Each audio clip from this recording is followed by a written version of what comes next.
asalaamaaleykum wa rahmatullah mbokk internet yu Senfootball TV nuyu naa leen bu baax ziar leen di am mbégte saa su ne defal leen vidéo dañ jëm si benn match bu xamante ne final la xam nga muy équipe nationale nag war a jàmmaarloog Égypte nekk benn match bu xamante ne liñ ci war a wax dafa bëri tellement xajul si benn vidéo si ñaari vidéo wala ñetti vidéo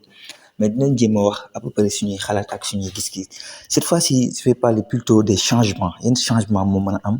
par rapport ak dernière équipe bi xamante ne Aliou Cissé teg na ko avant may def vidéo bi dama leen wax lu leer Aliou Cissé nekk na benn coach bu xamante ne li muy changé bëriwul bu xasee ba ne lii la donte dañuy wax ne coach parfois il faut que nga xaw a dëgër bopp pour avancer si sa liggéey parce que yow yaa yor sa staff yaa gis joueur yi tout le temps mais parfois changer aussi tamit baax na. Rester figé ci benn mbir c'est pas intéressant parce que ñun ñëpp ñoo ngi fàttaliku 2017 ñu ngi ñàkkee match bi ñoo ngi fàttaliku 2019 ñoo ngi fàttaliku match bi mujj nii c'est des matchs yu xamante ne voilà à chaque fois que ñun Sénégal ñu dugal ñu benn bi dañuy panique on est franchement li ñuy dugal bi ñuy ñëwaat gagné bari surtout équipe bu mag moo tax ñuy wax on se rappelle de Colombie on se rappelle de Algérie ñaari jongante yi on se rappelle du dernier match nii bu ñu dugalee puis du question dañu football après de mais dañuy yor bal bi mais lan la ñuy def ci bal bi c'est ça le problème ba daanaka question bi lii la yan changement la Aliou Cissé war a andi ku si nekk commentaire mën na wax xalaatam ak gis-gisam je pense que ñu bëri ñu ngi naan Aliou Cissé dañ ko war a teg ci banc bi man pour man dans un système 4-3-3 wala dans un système 4-2-3-1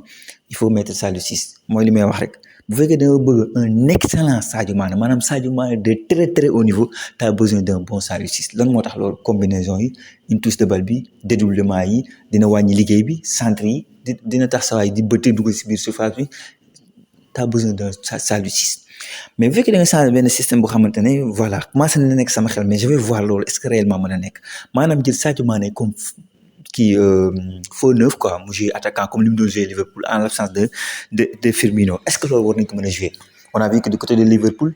doon na si dugal bi mais seul problème lenn la mooy Liverpool seen jeu dafa huilé dafa fluide et nit ñi dañoo am ay automatisme bu ñu automatisme miinante nañ déggoo nañ sax des semaines c'est des semaines ñoo ngi entraîné week-end par week-end Sadio Mané teg nañ ko vidéo xool mais match bi mënoo ñëw rek def benn affaire Sadio Mané faux neuf est-ce que ça va marcher man moo tax sama xel kii bu fekkoon Sadio Mané joué faux neuf boobaa mën nga ne Sabaly mën na génn Sabaly dugg kii mën na génn Aliou Cissé Sabaly dugg défensivement peut-être Sabaly dina apporter quelque chose mais pour man solution bi ñu wax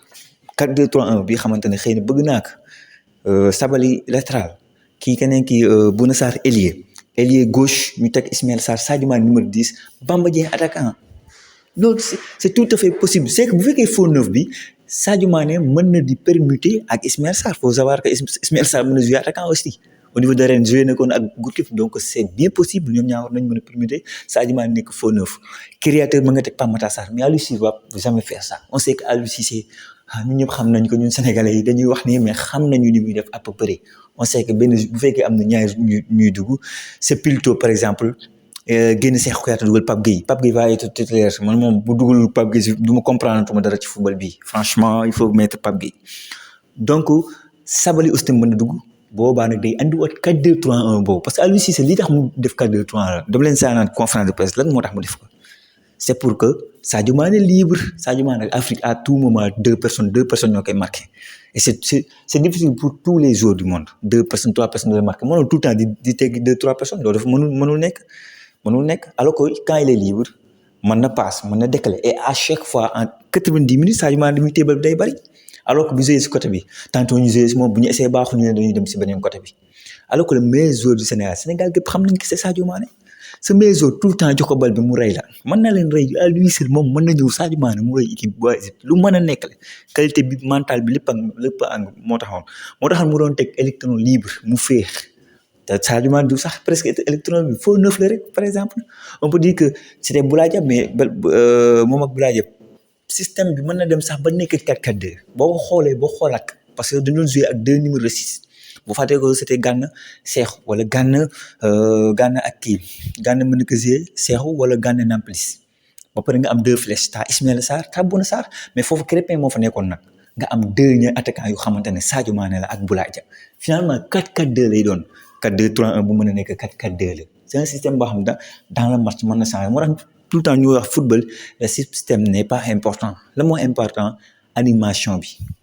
sax maa ngi koy def vidéo Pape Matar Sarr ma ne mën nga teg système défensif ñëpp seetaan ne waaw lii défensif na de lii de 4-5-1 la wala kii de 5 défenseurs alors que buñ téebal du jouer da nga gis animation bi muy changer du jouer nga gis ñi latéral ñuy déborder nekk ay piston andi surnombre ci kaw donc animation moo gën a am importance mais match bi dañu war a def lu leer nañ man bëgg naa coach bi surprendre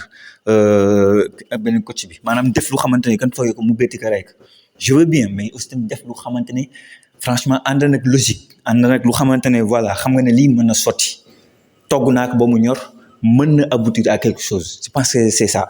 mbokk yi mën ni comme vidéo bi ci commentaire wax leen ma seen xalaat ak seen gis-gis ma leen di jaajëfal di wax ba beneen sur Senfootball TV asalaamaaleykum.